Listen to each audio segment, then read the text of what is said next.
Sama-sama kita juga masyarakat juga daripada kawasan yang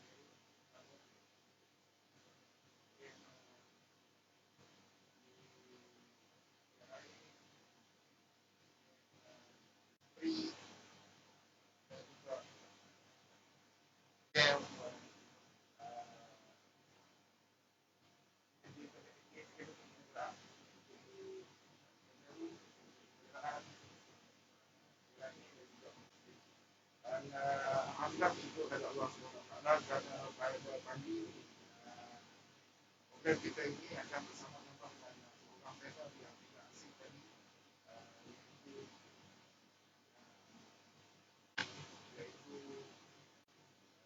Saudara Rizal bin Hasan daripada Federasi Kebangsaan Republik Malaysia yang merupakan seorang sesama. Jadi alhamdulillah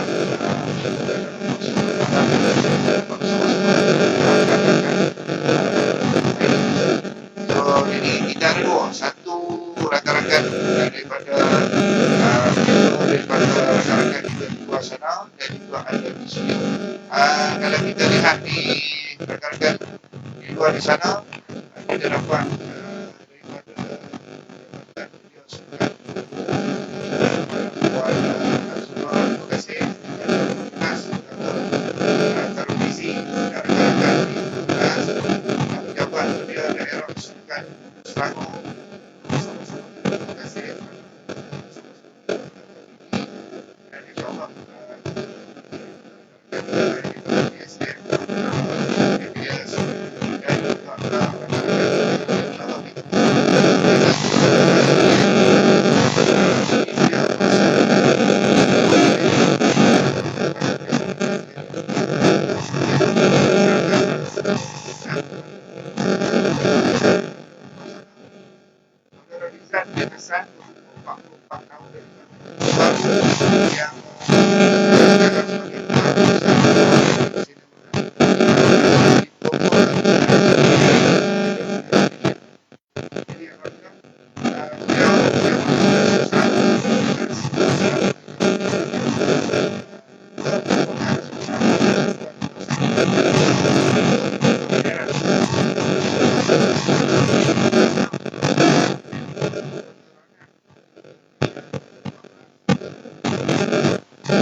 Assalamualaikum warahmatullahi taala wabarakatuh. Selamat pagi, salam sejahtera.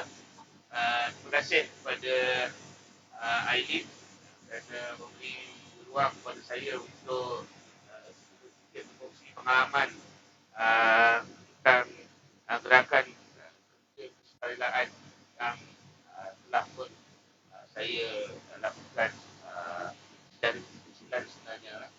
Okey, balik pada soalan Tuan Moderator tadi dengan kenapa saya mengingati gerakan kesukarelawan ini. Sebenarnya ia bertitik tolak daripada latar belakang kehidupan saya sendirilah. Okey, saya membesar daripada keluarga yang miskin, duduk di rumah setinggan. Sejak hari pertama saya lahir ke muka bumi ini, saya tak dapat nikmat elektrik dan nikmat air bersih. Hidup berlatar belakangkan kemiskinan, tidak ada lampu elektrik, tidak ada air bersih, lampu pam, lampu bilik digunakan sejak hari pertama saya lahir ke dunia ni. Okey, duduk di tepi rel kereta api rumah setinggan di bandar raya Johor Bahru pada kita. Okey, bila miskin ni maksudnya bukan saja miskin benda, ibu dan raga itu miskin. Diringkaskan cerita, saya tidak ada pendidikan yang tinggi, saya belajar sampai darjah 6 saja. Okey, jalan kaki di sekolah. Saya tak pernah mengikuti PSR, DP3, SRP, PMR, SPM, semua saya tak pernah. Okey, memang saya hidup dalam keluarga yang cukup miskin. Dia adik-beradik juga ada yang berpisah. Jadi dari situ saya menanam azam untuk memperbaiki kehidupan saya. Sehinggalah pada satu ketika saya ditangkap kerana salah laku dan dihantar ke dihukum oleh mahkamah, masuk ke sekolah Harry Gani ke Rumah Sunaka, terhukum di sana. Kemudian dah keluar tu macam-macam cabaran yang saya lalui dan akhirnya membawalah diri saya ni dan sampailah ibarat kata orang tu tercampaklah keluar daripada Malaysia. Okey, saya berhijrah ke Jepun, membina kehidupan baru di sana, bekerja dan juga belajar. Okey, dan dari sanalah saya mendapat satu suntikan untuk hidup dengan lebih bermakna lagi. Dan dari situ saya menanam azam, satu hari nanti saya akan balik untuk memberi manfaat kepada negara, terutama untuk membantu orang yang pernah ada sisi gelap ataupun orang yang pernah ada kisah hidup yang saya lalui. Dan dari situlah bila saya balik ke Malaysia, saya banyak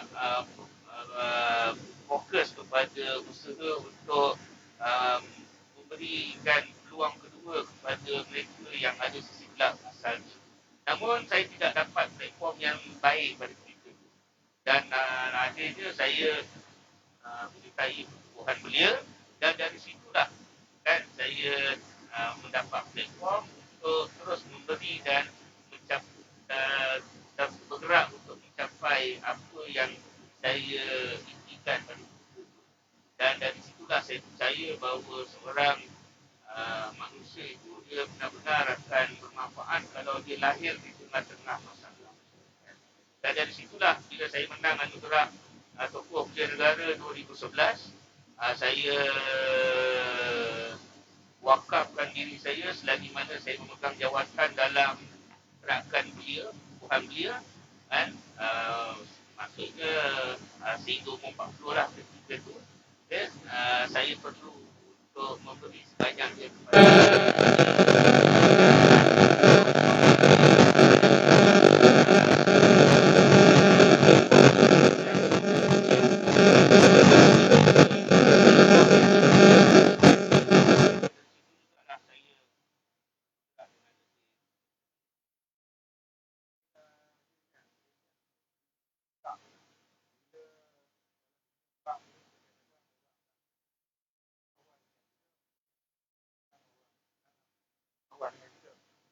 dan dalam proses nak menghadapi dunia yang sebenar ini, bukan cabaran dan dalam nak menyertai semula ataupun nak bersama semula dengan rakan-rakan yang berada di pada kawasan dan belia. Cabaran ibarat kain putih yang cukup luas.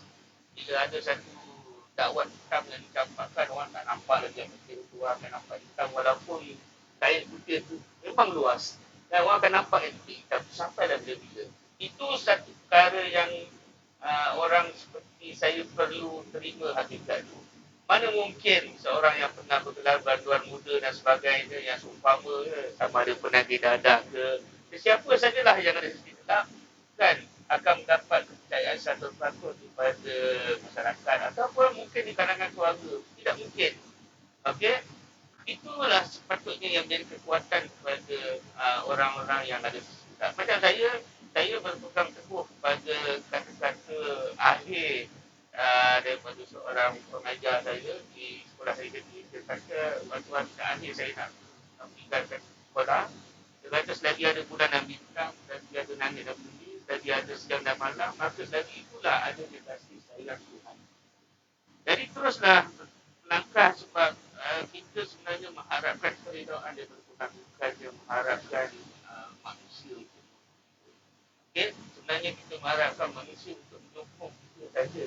Jadi saya fikir kata-kata dia itulah menjadi kekuatan saya untuk terus berhadapan dengan apa saja dugaan, rintangan dan kata-kata kedua yang menjadi simat saya apabila saya berada di Jepun pada ketika itu. Orang yang bertanggungjawab membawa saya ke Jepun bernama Milian Murata. Dia manajer dari dia jadi bawa ke Jepun. Dan kata-kata dia membuatkan saya semakin sedar bahawa saya perlu untuk memberi manfaat pada orang lain apabila dia mengingatkan pesan kepada saya. Okay, memberilah sebanyaknya bukan menerima sebanyaknya. Cik Ijam, bersama-sama kita juga di sini ada daripada Johor, pejabat belia sukan daerah Johor ni, mungkin kawan-kawan kita ni, daripada kem wawasan Bukit Sagu juga, daripada pejabat belia daerah Kota Tinggi. Jadi kawan-kawan kita ni, Johor ni, geng-geng Johor ni. Jadi Alhamdulillah. So tadi bila Cik Rizal sebut nak daripada dunia gelap ke rekan-rekannya, siapa yang sebenarnya yang daripada masyarakat Malaysia ni, individu yang membawa Rizal sama-sama dengan rakan-rakan yang mendorong Rizal, mungkin Aaron ke ataupun ada kawan-kawan lain ke yang bawa Rizal ni, datanglah mari kita join dengan persatuan beliau ni atau sebagainya. Sebelum saya menyertai gerakan beliau, masa saya berada di Jepun, banyak perkara yang saya belajar tentang nilai kemanusiaan. Dan Jepun umum mengetahui memang kerap berlaku dan sebagainya. Okay? Dan dari sana saya dapat banyak ilmu kemanusiaan, terutama dari segi jati diri, dari segi bertanggungjawab kepada diri sendiri.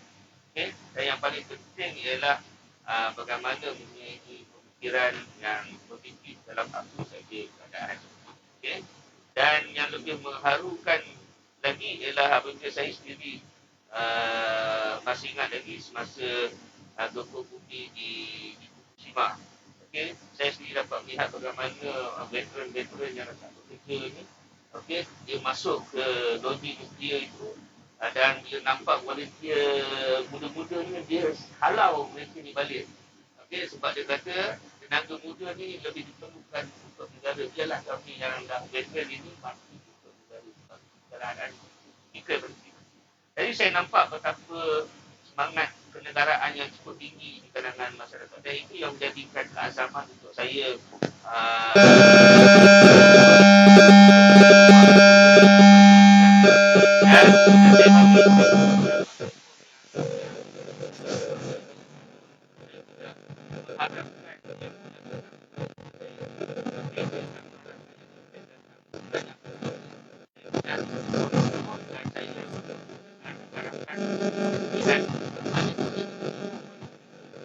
dan dari situlah saya diberi peluang platform tersebut secara formalnya kan untuk saya mengenalkan idea, bakat dan potensi yang ada.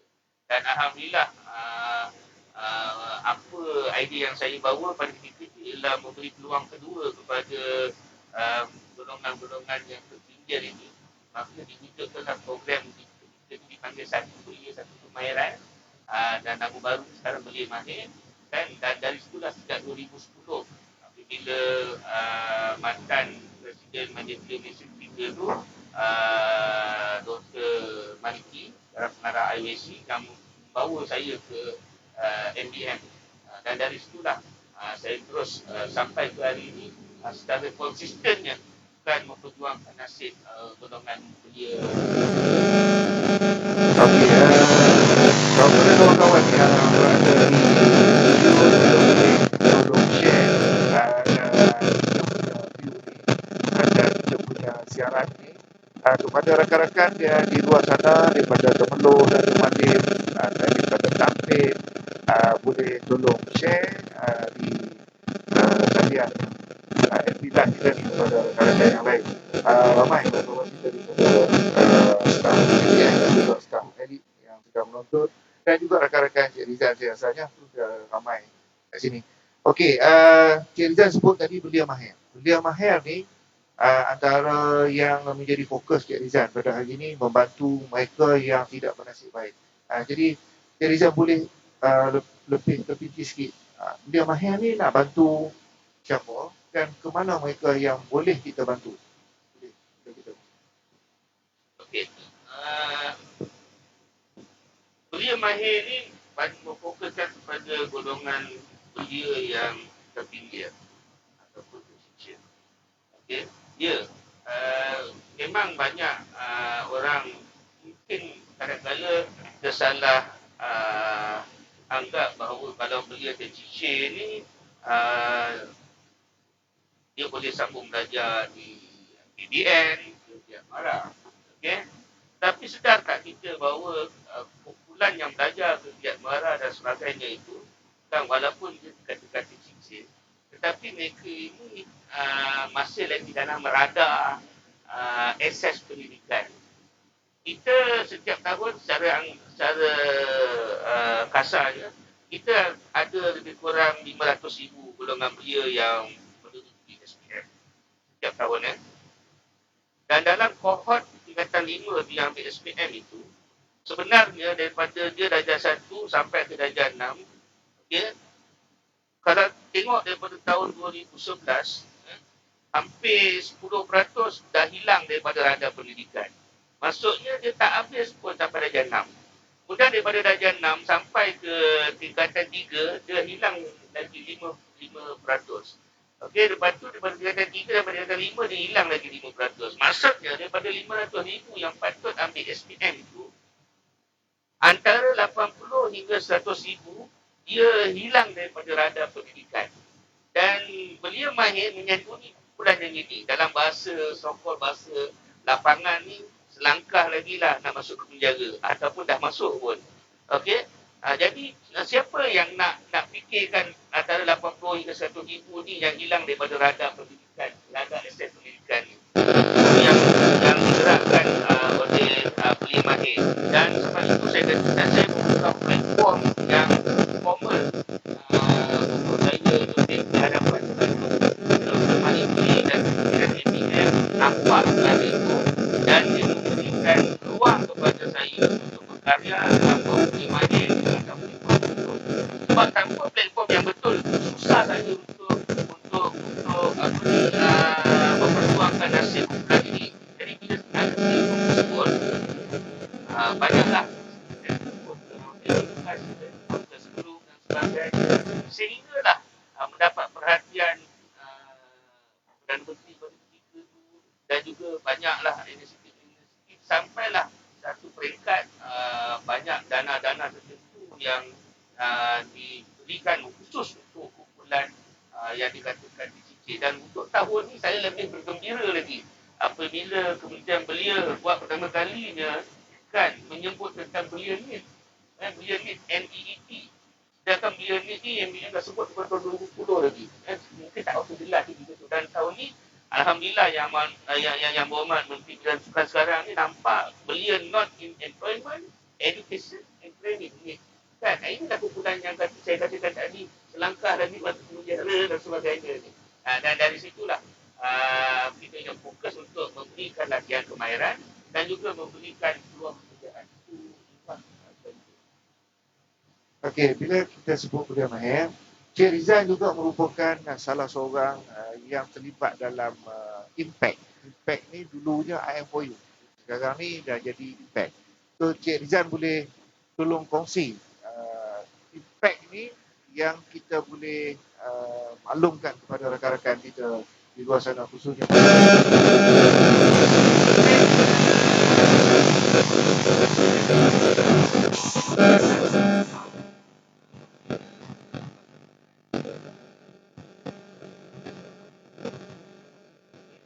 Tapi pada masa yang sama yang menjadi keras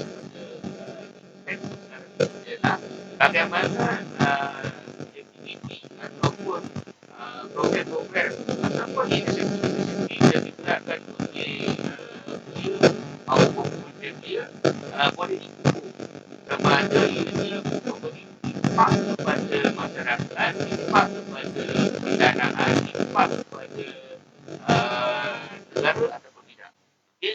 Sebab banyak pelaburan ataupun inisiatif pendanaan yang diberikan sama ada oleh kerajaan maupun pihak swasta, korporat dan sebagainya kepada gerakan pembangunan belia.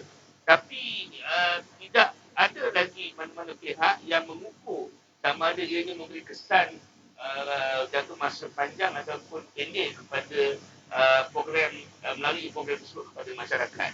Jadi impact ke Malaysia kita fokus kepada itu dengan sebab tanpa ukuran impak itu nanti kan kita akan gagal untuk menjadikan gerakan kesukarelaan ini sebagai satu budaya. Okay? Kita selalu bercakap tentang negara maju yang perlu berfikiran minda kelas pertama, kita menjadikan Jepun sebagai kayu ukur tentang jati diri dan sebagainya. Tetapi dari segi pembudayaan gerakan kesukarelaan itu kita di Malaysia lebih bersifat dahulu ataupun program-program yang one off. Okay? Sebab tu impact Malaysia melaksanakan ukuran impak itu tadi supaya akhirnya nanti kita dapat tahu kita dapat membimbing sukarelawan kita dari segenap peringkat tentang pentingnya sesuatu aktiviti, sesuatu program atau satu inisiatif itu kan akan memberikan tulangan yang lebih baik kepada pemberi dana, kepada masyarakat, kepada negara. Kalau sebut pasal sukarelawan ni tentu ada banyak kategori sukarelawan. So, dalam suasana PKP baru-baru ni, dalam suasana PKP COVID kita baru ni, bagaimana Cik Rizal melihat peranan sukarelawan kita dalam membantu khususnya masyarakat lah, untuk menangani sedikit sebanyak cabaran COVID. Boleh pada pandangan umum Cik Rizal tengok mungkin ada rakan-rakan yang lain yang bantu. Cik Rizal sendiri pun kita nampak banyak turun ke lapangan, ada landangan yang mungkin tercicir lah, mungkin yang saya tengok dalam post-post FB Cik Rizal, boleh kongsi. Memang kita terima hakikat bahawa aktiviti yang ada yang dilaksanakan oleh kerajaan ekoran daripada pandemik COVID-19 ini juga sebenarnya mendatangkan satu suasana kepada gerakan kesukarelaan bahawa kita perlu untuk membudayakan pembelajaran sepanjang hayat, lifelong learning. Sebab antara perkara yang menjadi cabaran kita ialah kurangnya sukarelawan kita yang berpengetahuan tentang crisis management khususnya. Okay? Dan ini menjadikan keadaan begitu kelam kabut di peringkat awal. Okay? Ada menjadi kelam kabut di peringkat awal, tapi kita tidak boleh salahkan ataupun mengenai jari kepada mana-mana pihak sebab suasana itu tidak boleh pernah berlaku di Malaysia dan kita tidak pernah memikirkan Okey, tapi saya percaya sekarang ni dah banyak dah NGO yang mula ada masa-masa punya sendiri bagaimana nak menangani krisis-krisis yang berlaku yang sama seperti hari ini di masa akan datang. Okay. Memang saya tengok banyak NGO ataupun NGI ataupun mana-mana aktivis yang bergerak untuk menyantuni masyarakat dan juga menyantuni kumpulan-kumpulan tertentu. Macam saya sendiri, saya hari pertama hingga hari yang ketiga, apabila saya tengok ramai pelajar yang terkandas kan, okay? Kita tidak menunggu kementerian untuk mengambil langkah tindakan semasa. Jadi dalam 2-3 hari itu, sementara orang masih lagi sedang mengumpul data dan sebagainya, kita dah hantar bantuan awal yang dipanggil bantuan awal. Kurang-kurangnya, ianya tidak menyusahkan adik-adik pelajar kita. Kemudian bila bantuan dah banyak dapat, ada satu kumpulan yang tertinggal. Okey, yang itu kita jangkakan mesti akan tinggal. Iaitu kumpulan-kumpulan belia limit tadi tu yang telah diberi peluang belajar, okey, tetapi dia dilihat sebagai hilang daripada radar kementerian.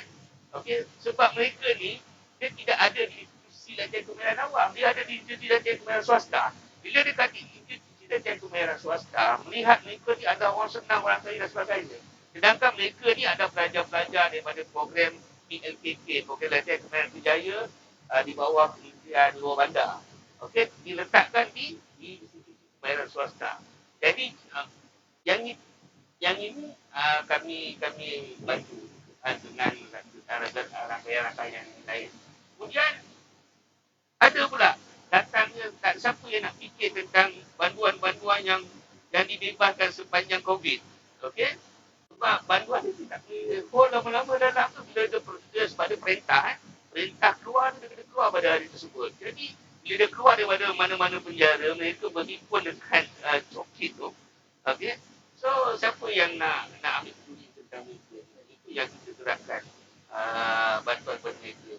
Kemudian kita gerakkan juga bantuan kepada pasangan muda, couple-couple muda yang kahwin bawah di bawah umur 20 tahun ke bawah. Sebab apa? Sebab kita faham dengan konflik ini, dengan kerja dan sebagainya, kita tak nak dia sampai berlaku perceraian kerana benda ni. Sebab orang muda hati panah dan sebagainya kan. Jadi kita gerakkan dompet apa muda kan, kita bagi bantuan.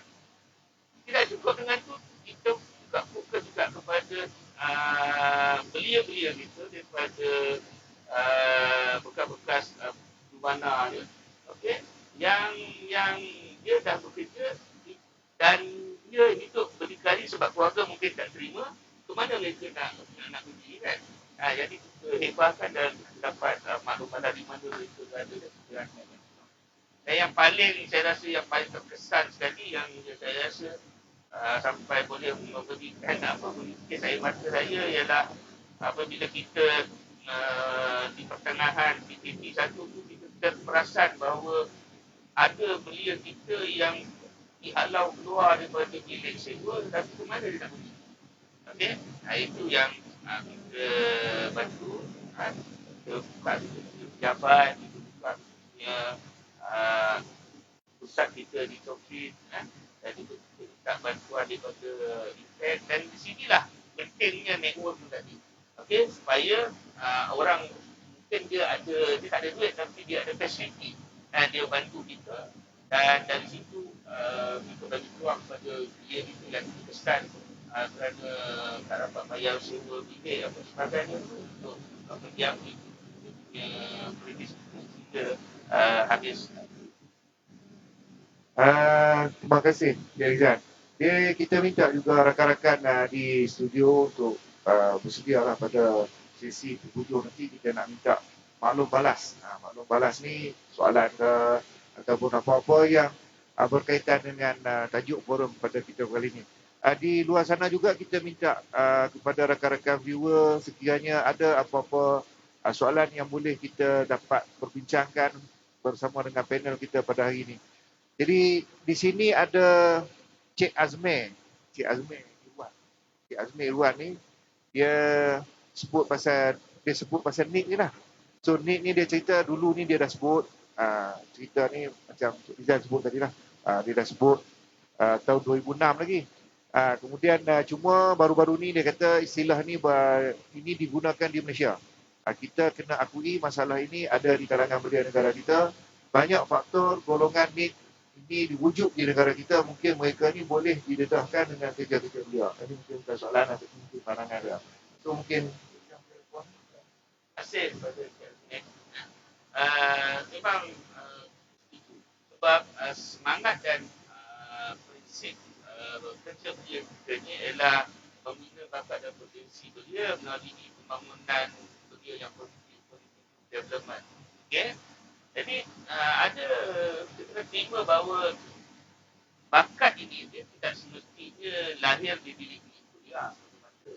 Dia bakat ini juga boleh dibentuk sama ada di alam kerjaya dan juga sama ada di lapangan media sosial. Okay? Sebab kita percaya akhirnya pendidikan formal dan pendidikan tidak formal itu kalau disatukan itulah yang akan membentuk belia kita untuk mereka ini menjadi berpengalaman dan akhirnya mereka ini akan memberi balik kepada masyarakat. Sebab tu apa saja istilah sama ada belia ni, belia terpinggir, belia tercipta, yang pentingnya mereka ini diberi ruang dan peluang dan ada sekumpulan pihak dalam hal ini saya lihat macam Belia Nasukan lah, mungkin melalui Ailin kan menjadi tempat untuk mereka berpayung. Sebab saya dah melalui situasi tersebut tanpa platform untuk mereka ini mengembangkan bakat dan potensi kan amat sukar sekali untuk dia dan platform ini dalam bahasa mudahnya kita panggil dia sistem sokongan. Okay? Belia ni memerlukan sistem sokongan untuk menjaga bakat dan potensi.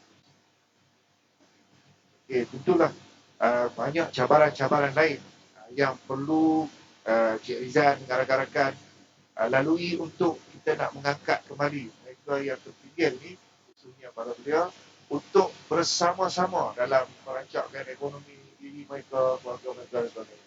So ada cabaran lain yang Cik Rizal hadapi dalam nak mengharungi semua perkara yang sedang Cik Rizal dari segi faktor peruntukan kerajaan ataupun mungkin dari segi halangan undang-undang, mungkin dari segi ada akta-akta yang berkaitan menghalang Cik Rizal dan juga rakan-rakan yang lain ni nak aktif dalam aktiviti sosial.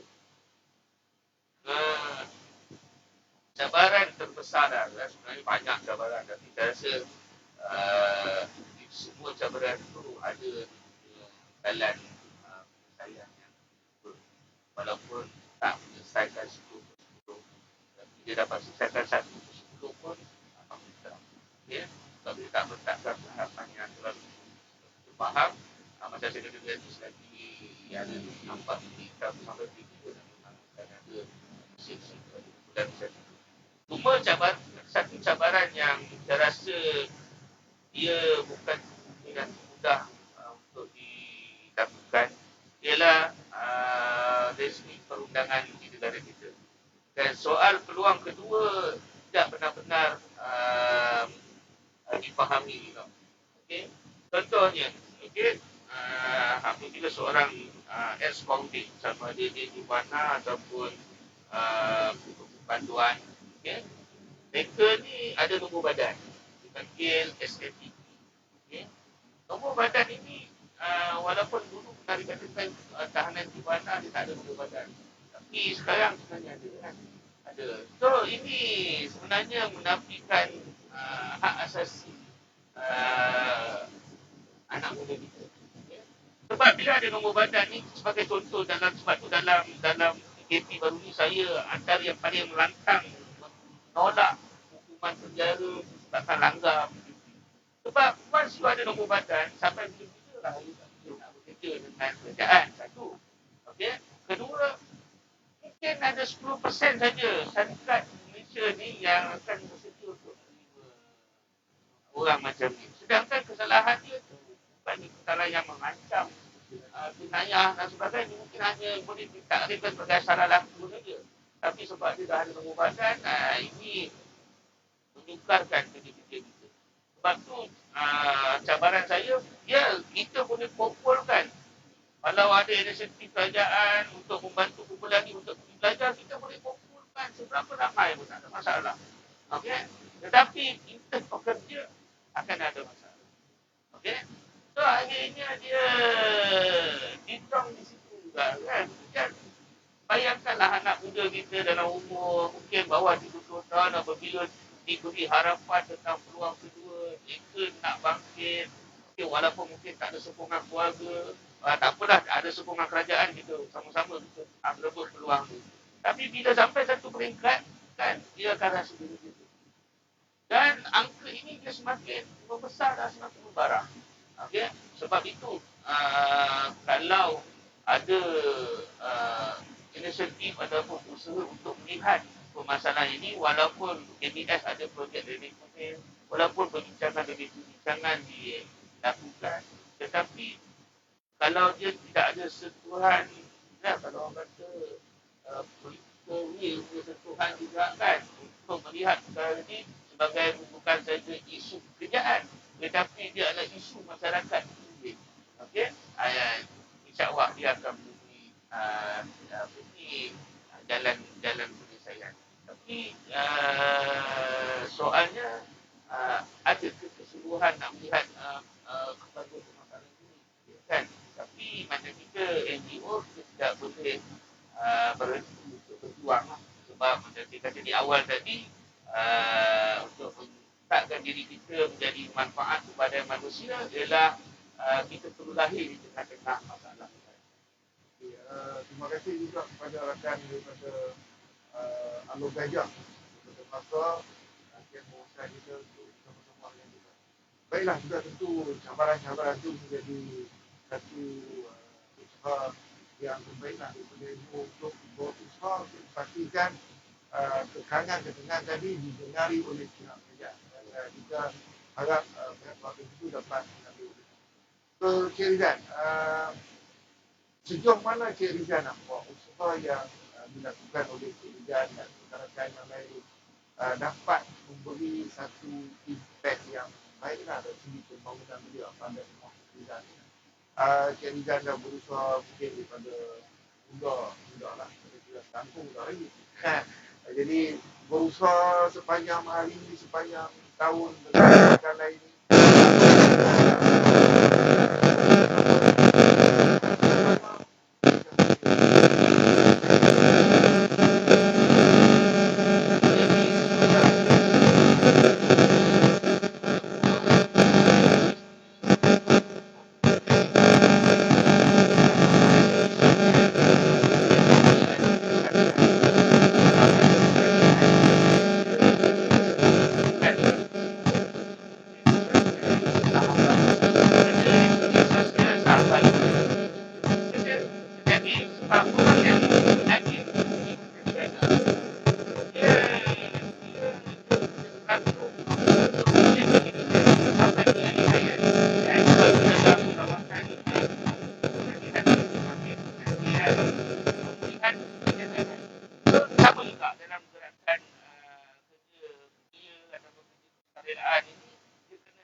Dan dari situlah akan adanya 3 perkara penting.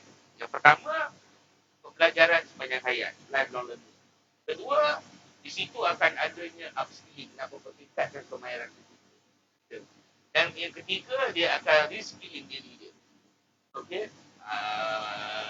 Dan 3 perkara ini adalah yang seri kepada gerakan atau kerelaan yang akhirnya akan memberikan banyak faedah kepada pembangunan negara.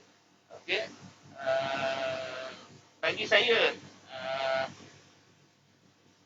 gerakan kesusahan di Malaysia semakin mengukur, okay? Semakin hebat. Cumanya mungkin di Malaysia kita belum dan mungkin akan datang insya-Allah meletakkan kesusarelaan itu sebagai perkara yang profesional.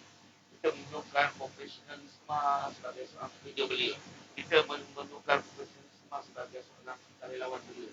Kan? Dan dari situ yang saya satu hari nanti apabila masyarakat belia, kaum belia kita kan terlibat dengan gerakan-gerakan persaudaraan ini, mereka sedar bahawa apa yang mereka lakukan itu adalah satu perkara yang bukan saja memberi kepada masyarakat, tetapi sebagai satu kerjaya profesional yang dikira oleh masyarakat dan juga negara. Baik, Rizal. Ada tak pihak-pihak tertentu sama ada agensi kerajaan, swasta ataupun siapa-siapa itu pemikiran tak kepada apa yang terlibat dengan orang-orang buat. Dan ada mungkin dia orang kata, kita orang nak support you. Mungkin kita orang nak backup you untuk laksanakan program-program sukarela ataupun pihak kerajaan sendiri dengan inisiatif dia orang ni sediakan dana ataupun peruntukan yang membolehkan NGO macam Rizal ni boleh terus bergerak maju ke depan. Bohonglah kalau kata tak ada. Ada, walaupun setengah orang akan kata alah tak cukup, alah sikit, segala macam alah lah kan. Tapi bagi saya bukan soal dana menjadi ukuran. Kadang-kadang kita memerlukan sokongan-sokongan yang lain, mungkin dari segi kemudahan ataupun mungkin bantuan dari segi kepakaran tertentu yang dimiliki oleh kerajaan ataupun agensi yang berkaitan. Okay? Sebab NGO dia tidak boleh bergerak sendirian dan kerajaan juga tidak boleh ada sikap kerajaan tahu segala-galanya. Kan? Dia perlu ada saling melengkapi. Okay?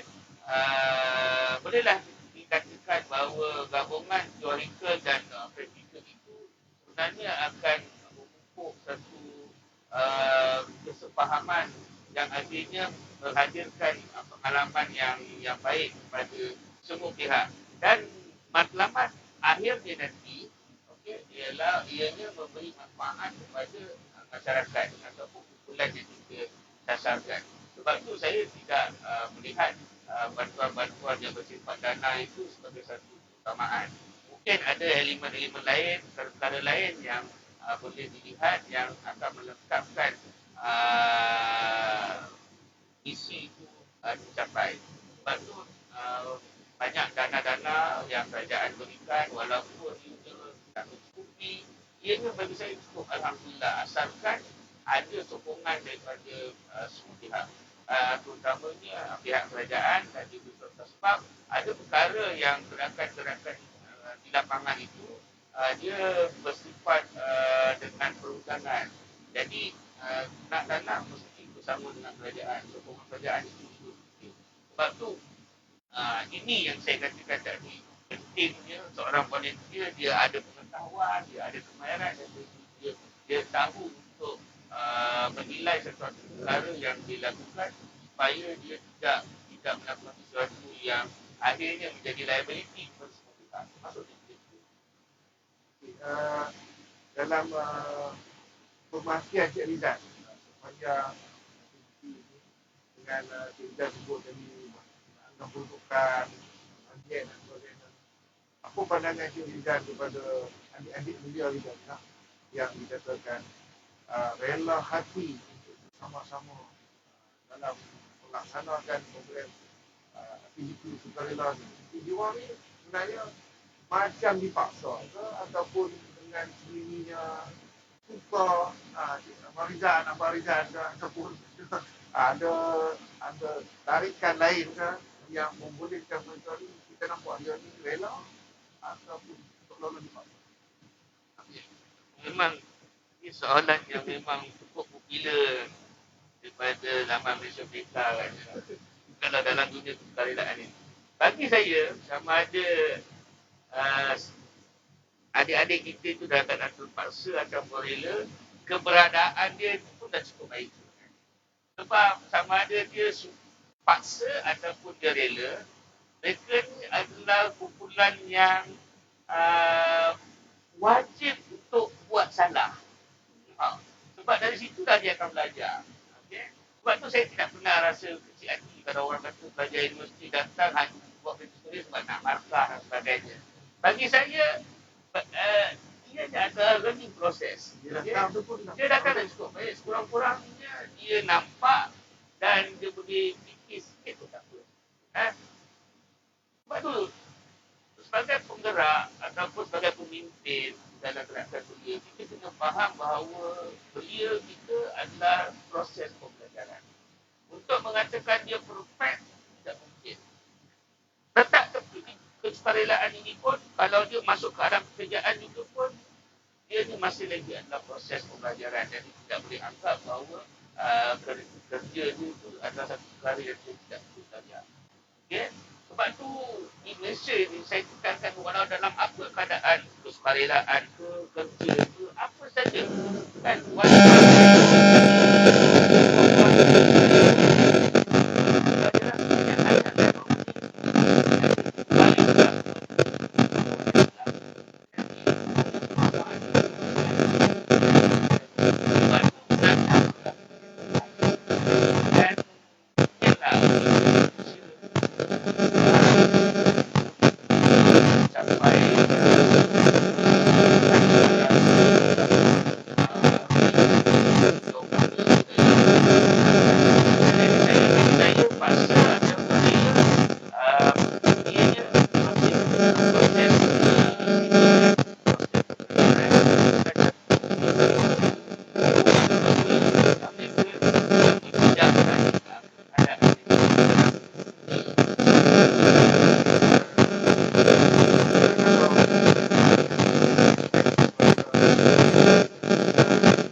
sumber-sumber yang boleh backup jaringan untuk for the next program. Semua tu ada dan mungkin ianya bergantung pada pasal-pasal kehidupan. Pasal untuk dikenali saya dah lalui. Buat satu perkara nak orang kenal. Pasal kedua nak branding apa yang kita buat tu orang tahu. Kan? Tapi dalam bila saya dah lalui dah mungkin 40 umur dah cecah 40 kan. Dan akhirnya saya dapat satu feel tu sebenarnya bukan aku bantu orang-orang ni sebenarnya kita membantu kita tau. Bukannya orang yang kita bantu diuji, tapi yang diuji Tuhan adalah kita sebenarnya. Contoh kita tengok orang miskin, susah kan, kita kesian, tapi sebenarnya kita ni yang diuji. Diuji oleh Tuhan sama ada kita berfungsi rezeki dengan orang lain ataupun tidak pada setiap bulan. Adakah pendapatan kita dalam poket RM10 sedar ke tidak? RM1 itu bukan untuk kita, hanya tumpangan Tuhan untuk menguji kita sama ada kita berfungsi dengan orang lain ataupun tidak. Kan? Jadi dari situlah saya rasa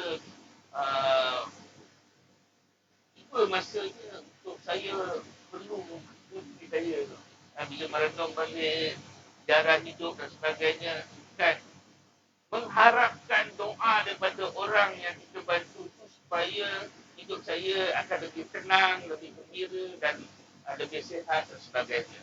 Okay? Akhirnya dalam bahasa yang mudah dia akan membentuk kepribadian yang lebih baik lah. Nak boleh kita memberi kepada masyarakat. Dan kena ingat, memberi ni yang baru saya sedar sekarang ni, baru sangat saya sedar. Memberi ni, sepertinya saya turun ke lapangan. Maksudnya pergi ke kampung-kampung kita. Saya mungkin saja boleh duduk depan komputer. Kan? Dan saya menginspirasikan bantuan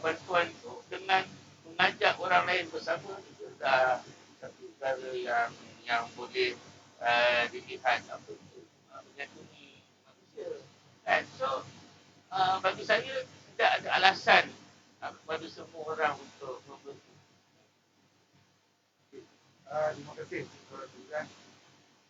So di sini saya nak buka ruang. Mungkin ada di kalangan kita hadirin yang ada di studio. Mungkin ada satu dua soalan yang boleh kita kongsi.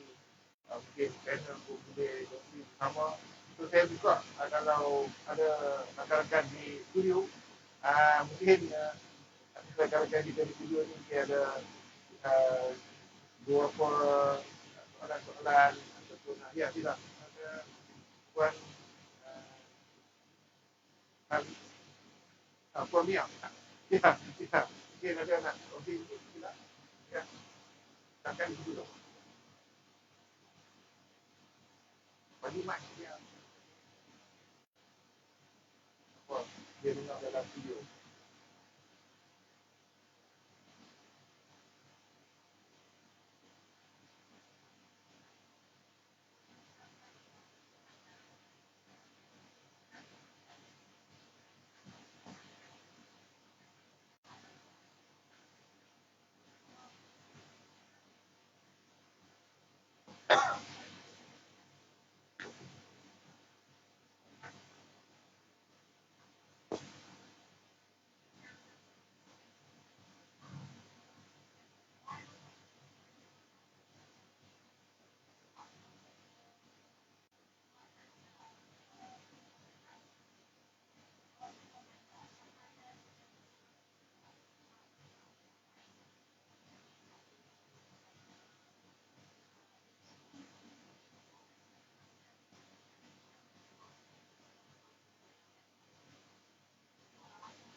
Okey, terima kasih Puan Nania daripada studio BID ni. Kalau saya boleh kongsi dengan viewer di luar sana antara rumusan yang Puan Nania tanya tadi ni, bagaimana kita boleh gerakan ni boleh sampai ke peringkat ke dalam masa pendalaman dan juga environment yang menyebabkan bekas-bekas panduan di kalangan beliau ni boleh bersama dengan masyarakat. Silakan. Kadang-kadang kan saya sebenarnya sedih nak jawab soalan ni. Kadang-kadang tak logik. Kalau dah sampai 30-40 kali khatam Quran, keluar penjara, dia boleh buat salah balik. Betul tak? Okay?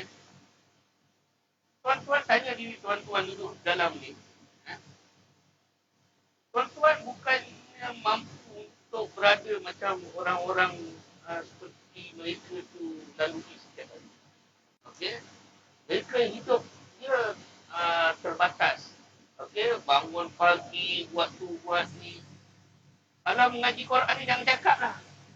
Lepas tu datang orang bagi nasihat, kau kena berubah, kena ingat Tuhan, kan?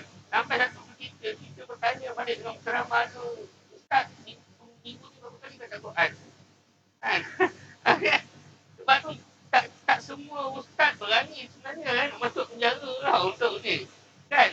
Sebab yang duduk di depan ni memang kata orang tu yelah macam saya sendiri kan masa tu hari ni dulu kan 100 lebih kali datang.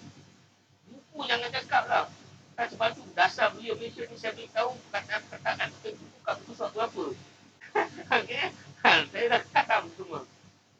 Jadi tak logik sebenarnya. Kalau keluar masih lagi buat.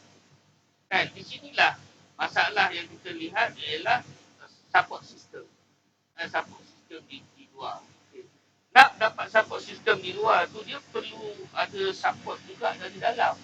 Kan maksudnya bila dia mungkin lagi 6 bulan nak keluar, apakah inisiatif yang disediakan kepada mereka ni. Bila dia keluar keluar dia dah tahu kat mana. Kalau keluarga aku tak terima, aku tahu nak pergi ke mana. Okey? Eh, bayangkan macam baru ni ya, macam baru di PKP satu. Budak tu dia kena tangkap umur dia 13 tahun. Okey, lepas tu umur 21 tahun sebab dia tahanan limpasutan, dia sambung masuk penjara, kena ada 30 tahun. Keluar-keluar saja umur dah 40 lebih tu. Kan? MRT pun dia tak pernah tengok. Masa dia pun tak pernah nampak MRT kan? Tak nampak apa. Keluarga pun dah tak ada lagi dah semua. Kan? Jadi dia keluar-keluar dengan harapan membunuh dengan kemahiran jahitan dan sebagainya. 2 hari dia tangkap balik. Kan? 2 hari dia tangkap balik sebab dia tak tahu apa dia semua. Dah tak pasal-pasal duduk satu bulan. Contoh lah kan. Sebab tu bila dia duduk di dalam, bila dia nak keluar, kan, apa benda yang perlu diberi bimbingan kepada mereka, coaching yang mereka perlukan. Contoh, bila keluar dengan kemahiran menjahit yang dia ada, dia keluar dia tahu dia nak tekun. Tekun perlu ada contohnya lah, ada bantuan untuk kumpulan macam ni. Kalau dia keluar, dia nak cek kerja, dia tahu ke mana dia nak pergi. Mungkin dia kata pergi UTC ke, kan, RPC ke, saya pun rasa tak ada ni dah UTC, RPC ni. Tengah tempat je lah ada kat dia kan. Dan dia tahu, jadi dia ada maklumat macam kerja dan sebagainya. Kemudian dia perlu ada tempat safe home lah. Maksudnya kalau dia keluarga pun dah tak ada, rumah pun dah tak ada kan. Ke mana tempat yang dia perlu tuju untuk dia dapat perlindungan sementara, untuk dia memiliki tempat. Yang ini sebenarnya memang tak ada. Sebab tu saya selalu meminta dan mengharapkan platform kerajaan. Contohnya, institusi masjid perlu juga menjadi institusi rujukan pada masyarakat, terutama kumpulan-kumpulan macam ni. Contoh, masjid atau surau atau siapa saja rumah ibadat yang dekat dengan penjara kerajaan, ianya adalah center untuk information center kepada kumpulan-kumpulan macam ni. Tapi itu tidak berlaku di Malaysia. Sebab tu mereka ni keluar, mereka akan cari siapa dan akan ke mana. Pertama, seluruh negara dia akan pergi ke Chongqing. Sebab apa? Sebab dia tahu senior-senior dia akan ada dekat sana. So, kalau senior dia betul jalan dia akan betul lah. Kalau tak betul, dia akan terus balik lah. Sebab ingat tau, dia manusia biasa nak makan, nak mandi, nak makan. Paling lama dia boleh bertahan beberapa hari kalau dengan diskriminasi yang ada. Kan? Kita paling lama pun seminggu. Kan? Akhirnya kata, baik aku ikut pelajaran dia. Dan kena ingat, kadang-kadang mereka punya senior-senior ni mungkin dah 2-3-4 kali masuk penjara. Jadi mereka dah membina hubungan di dalam. Jadi junior ni akan tahu kalau nak keluar kita jumpa Abang A dekat ni, kat Chongqing. Kan? Pergi kat Tiong Nam. Pergi dekat belakang hotel tu semua kan. So mereka ada rangkaian. Okey? Bagi saya nak menangani isu ni dia perlu daripada dalam. Biasanya bila kita tanya balik bantuan-bantuan muda, bekas-bekas bantuan muda yang berterumus balik, kenapa boleh jadi macam ni? Kan? Boleh dikatakan semua akan dikatakan adalah faktor pekerjaan dan juga faktor sokongan masyarakat. Okey? Dan kalau betul-betul tanya mereka faktor sokongan masyarakat ni, tanya mereka tak berapa heran pun. Yang dia perlukan bila keluar, kita dimudahkan. Okey? Sebab bagi mereka lah, kita nak duduk, nak makan, kita nampak dan sebagainya. Itu yang jadi kekangan paling utama. Kan? Kalau keluarga terima, balik kampung pun masalah juga. Masih lagi masalah. Kan? Masalah dalaman lah. Kan? Akhirnya dia akan datang balik. Nak kerja, nak apa. Jadi, dia hanya akan ada dalam penyelesaian. Yang berantai tadi itu, apabila faktor perundangan itu dilonggarkan ataupun tidak adakan dan sebagainya. Kan? Yang terbaru ni, yang last kali ni, kita beritahu dapat share kan, yang sekarang ni kalau tanya dengan bantuan-bantuan, semua nak masuk politik. Sebab dia kata jadi politik, dia jadi bantuan pun dia jadi politik. Kan? Betul. memang semua masuk dalam politik. Kan? Jadi pasal menjadi menteri, nak jadi pekerja kilang tak dapat. Tak jadi menteri boleh dapat. Okey je. Adi. Ya, ya. Okey, nampaknya kita kekangan masalah nak sampai ke penghujung ya. Kita ada 2-3 minit lagi. So, saya nak minta dan boleh rumuskan mungkin ada harapan ataupun nasihat kepada rakan-rakan kita di studio dan juga mungkin rakan-rakan di luar sana. Terima kasih kepada Cik Asri, Pak Luar bagi Abang Asri lah. Dan orang lama dan rakan beliau yang saya hormati dan banyak pengalaman dalam gerakan dia. Dan terima kasih kepada Aileen. Sebenarnya apa yang kita lakukan pada setiap hari, setiap masa, setiap saat